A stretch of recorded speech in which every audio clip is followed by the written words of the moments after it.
Education point, my name is Heena Thakur और class 12th macro economics chapter 2 का MCQ हम लोग स्टार्ट कर रहे हैं।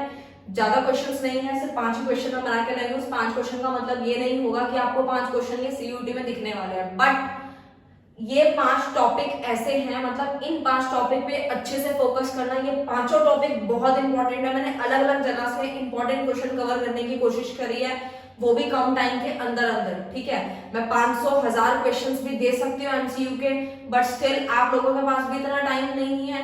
ठीक है, तो क्वेश्चन तो आपको पता है, आप जितनी मर्जी बुक्स खरीद लो, सेम क्वेश्चन तो आपको पेपर में नहीं मिलने वाले।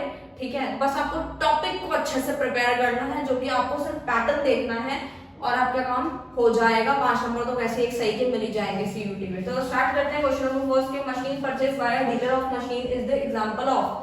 मशीन परचेज करी है डीलर ने, ठीक है, तो ये किसका एग्जांपल है? फाइनल गुड्स है, सब्स्टिट्यूट गुड्स है, इंटरमीडिएट गुड्स है, बोथ ए एंड बी है। ठीक है, कौन सा ऑप्शन है? A B C D. तो हमारा ऑप्शन नंबर सी है। क्यों? क्योंकि ये इंटरमीडिएट गुड्स है।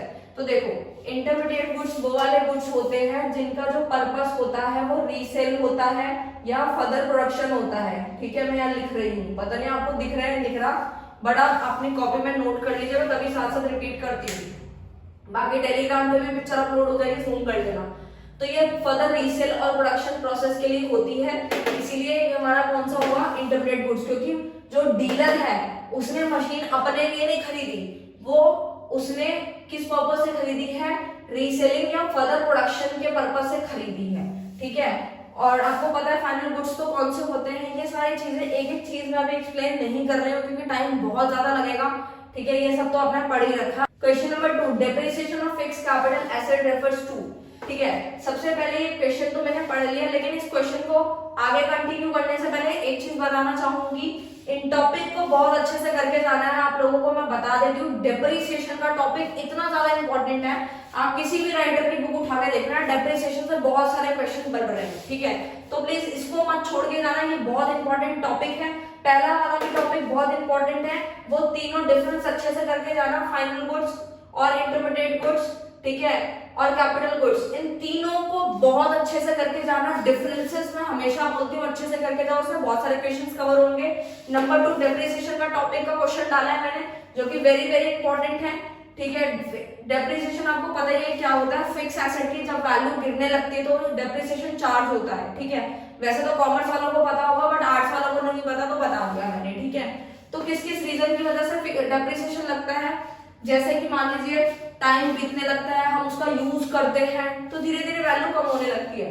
तो ऑप्शन नंबर सी हो जाएगा, normal wear and tear and foreseen obsolescence, क्योंकि ये जो है आपके डिफाइन के अंदर ऑलरेडी दिया हुआ था। ठीक है, नेक्स्ट है question number 3, foreign embassies in India are the part of India.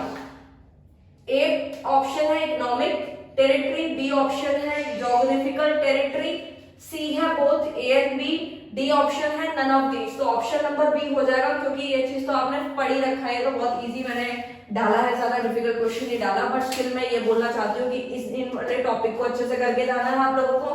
कौन सा? इकोनॉमिक टेरिटरी, ज्योग्राफिकल टेरिटरी अच्छे से पता होना चाहिए आप लोगों को। Number 4 is which of the following flow chart correctly establish the treatment of depreciation. फिर से डेप्रिसिएशन का क्वेश्चन डाला, इसका कहीं ना कहीं तो रीजन है कि बहुत इंपॉर्टेंट है।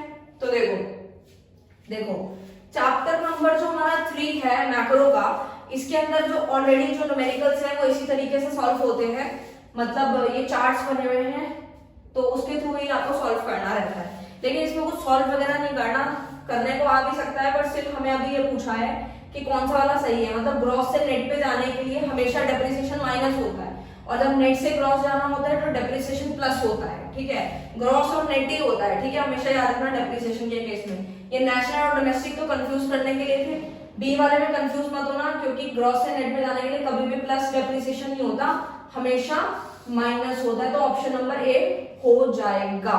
ठीक है, इसके नोट्स ऑलरेडी टेलीग्राम पे अपलोडेड है, वहां से देख लेना, ये सारे चार्ट्स बने हुए हैं वहां पर। ठीक है, नंबर 5 है हमारा क्वेश्चन, जो कि आखिरी है।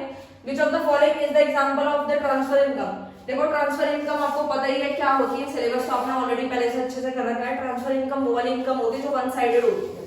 ठीक है, जिसमें कोई भी, जिसका जो पर्पस होता है वो बेसिकली कोई पर्पस नहीं होता, बस वो ऐसे ही रिसीव होता है। ठीक है, जैसे अनएम्प्लॉयमेंट अलाउंस हो गया, स्कॉलरशिप हो गई, ओल्ड एज के जो पर्सन होते हैं उनको जो पेंशन मिलती हैं वो क्या है हमारा, वो हमारे ट्रांसफर इनकम ही तो है कि बदले में हमें कोई सर्विस नहीं देनी, ना ही हमें कोई गुड्स देना, ना ही हमें कोई पैसा देना, हमें मिल जाते हैं। तो वो अनएम्प्लॉयमेंट अलाउंस ही तो है कि कोई एम्प्लॉयमेंट नहीं है, अनएम्प्लॉयमेंट अलाउंस मिलना ही किसका एग्जांपल है, ट्रांसफर इनकम का एग्जांपल है।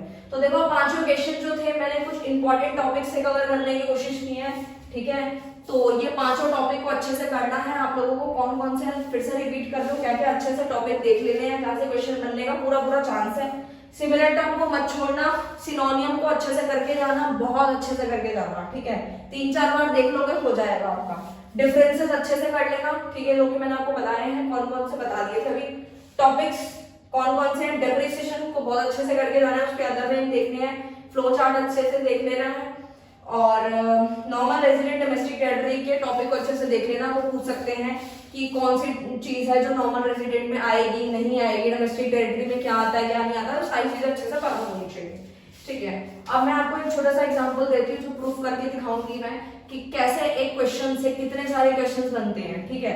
तो मैं बनाने को बहुत सारे क्वेश्चंस यहाँ बना के आपको दिखा सकती हूँ, बट स्टिल टाइम आपके पास भी लिमिटेड है और मुझे वो टाइम वेस्ट नहीं करना, क्योंकि मैं ये चाहती हूँ कि आपको कम से कम टाइम के अंदर आपको ज्यादा बता पाऊं, ताकि आपका टाइम ज्यादा वेस्ट ना हो और आप अभी जो है सीयूईटी की जो तैयारी कर रहे हैं उसमें आप ज्यादा से ज्यादा टॉपिक को कवर कर पाए। तो देखो अदर नेम डेप्रिसिएशन के 4 दिए हुए हैं, ठीक है। पहला है डेप्रिसिएशन का नाम consumption of fix capital, current replacement cost, replacement cost of fix capital, capital consumption allowance. अब देखो, अब इसी से ही 4-5 पता नहीं कितने क्वेश्चन बन जाएंगे, ठीक है। तो इतने सारे क्वेश्चन क्यों बना रहे, बस आपको मेरा मोटिव है चीजें बताना।